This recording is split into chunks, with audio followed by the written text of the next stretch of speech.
Kërkimi i të metave.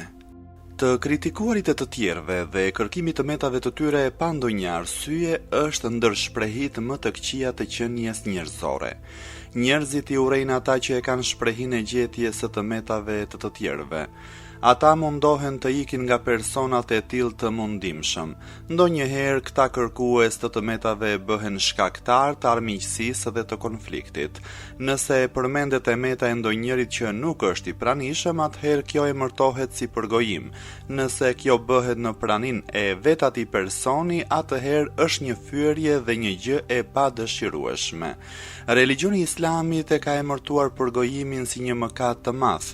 Ekzistojnë hadithe të shumta në lidhje me këtë temë, duke mbajtur një predikim i dërguari i Islamit ka thënë me një ton të theksuar: O ju njerëz që deklaroni me gjuhët tuaja se jeni besimtar, por që besimi ende nuk ka hyrë në zemrat tuaja, mos i përgojoni dhe mos i kritikoni asnjëherë muslimanët dhe mos i kërkoni të metat e tyre, sepse atij që mundohet për t'i gjetur të metat e të tjerëve, Allahu do t'ia nxjerrë në shesh të metat e tij dhe do ta bëjë atë objekt talljeje për të tjerët.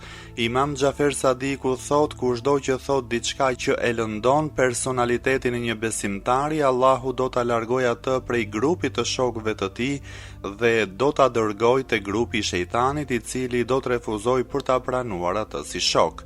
I dërguari i Islamit ka thënë: kushdo që e përgojon ndonjë besimtar, mashkull apo femër, Allahu nuk do ta pranojë namazin dhe agjërimin e tij për 40 ditë, përveç nëse kërkon falje prej atij të cilin e ka përgojuar. Imam Xhafer Sadiku thot: përgojimi dhe kërkimi të metave janë të ndaluara. Ato i shkatrojnë virtytet e një personi siç e shkatron zjarri lëndën djegëse.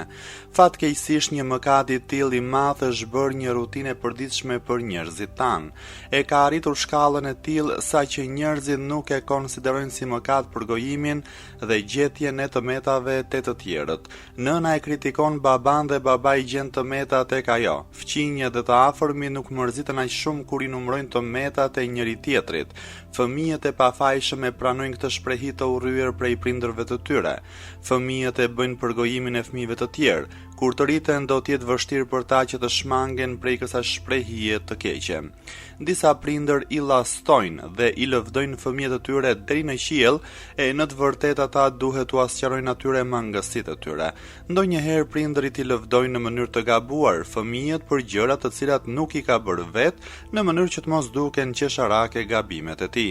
Në situata të tilla fëmijët mund të bëhen armiq të prindërve, apo mund të fitojnë shprehinë e shqiptimit të pavërtetave që shihen qartëzi. Ata mund të bëhen edhe viktima të kompleksit të vlerës së ulët. Prandaj është më mirë që prindërit të mos bëjnë biseda të panevojshme për gabimet e fëmijëve në mënyrë ironike.